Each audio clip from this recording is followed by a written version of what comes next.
बहुत समय पहले की बात है। एक छोटे से गांव में एक राजा रहता था। वह राजा बहुत ही दयालु और न्यायप्रिय था। उसका नाम वीरेंद्र था। वह अपने राज्य के लोगों का बहुत ध्यान रखता था। राजा का नियम था कि कोई भी गरीब या जरूरतमंद उसकी प्रजा में दुखी न रहे। वो हर दिन प्रजा से मिलता और उनकी परेशानियां सुनता। राजा वीरेंद्र का एक अनोखा नियम था।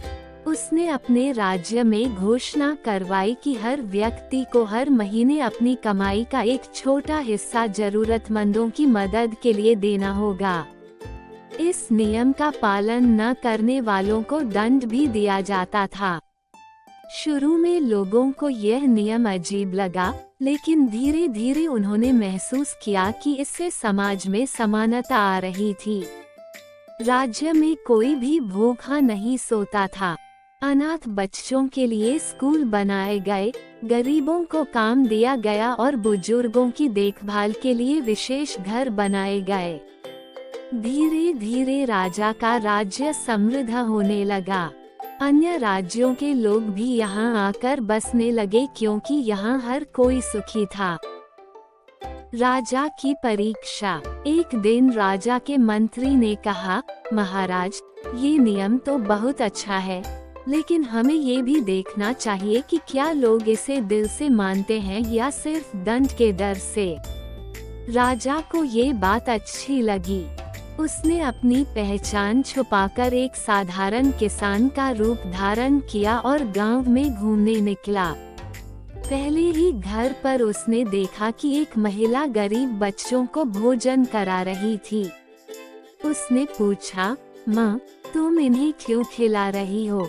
महिला ने उत्तर दिया, राजा ने हमें सिखाया है कि जरूरतमंदों की मदद करनी चाहिए, लेकिन मैं ये सिर्फ नियम के कारण नहीं कर रही, बल्कि मेरा मन इसे करने को कहता है। राजा बहुत खुश हुआ और आगे बढ़ा। उसने कई और लोगों से बातें की। सभी ने बताया कि वे स्वेच्छा से दूसरों की मदद कर रहे हैं। राजा को ये देखकर गर्व महसूस हुआ कि उसकी प्रजा सच में दयालु बन गई थी। लेकिन जब राजा एक अमीर व्यापारी के पास पहुंचा तो देखा कि वह बहुत लालची था। वह गरीबों को कभी कुछ नहीं देता था। राजा ने उससे पूछा, क्या तुम दूसरों की मदद करते हो? व्यापारी ने हंसते हुए कहा, मुझे इससे क्या लाभ? मैं अपनी मेहनत की कमाई किसी और को क्यों दूं? राजा ने उसे समझाने की कोशिश की, लेकिन वह नहीं माना। राजा ने सोचा कि अब उसे एक सबक सिखाना जरूरी है। सबक की सजा। राजा वापस महल लौटा और अगले दिन व्यापारी को दरबार में बुलाया।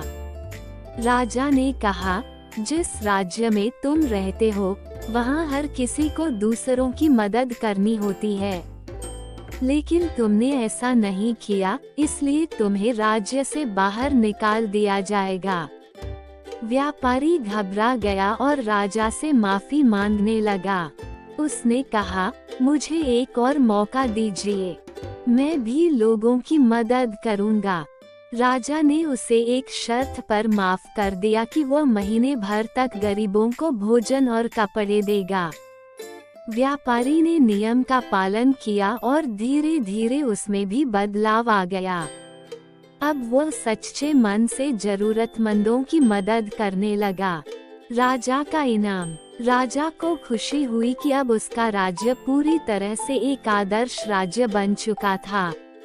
उसने घोषणा की कि जो भी पूरे मन से दूसरों की मदद करेगा, उसे राज्य की ओर से सम्मानित किया जाएगा। इससे लोगों की मदद करने की भावना और बढ़ गई। कहानी की सीख। ये कहानी हमें सिखाती है कि जब हम एक दूसरे की मदद करते हैं, तो पूरा समाज खुशहाल बनता है।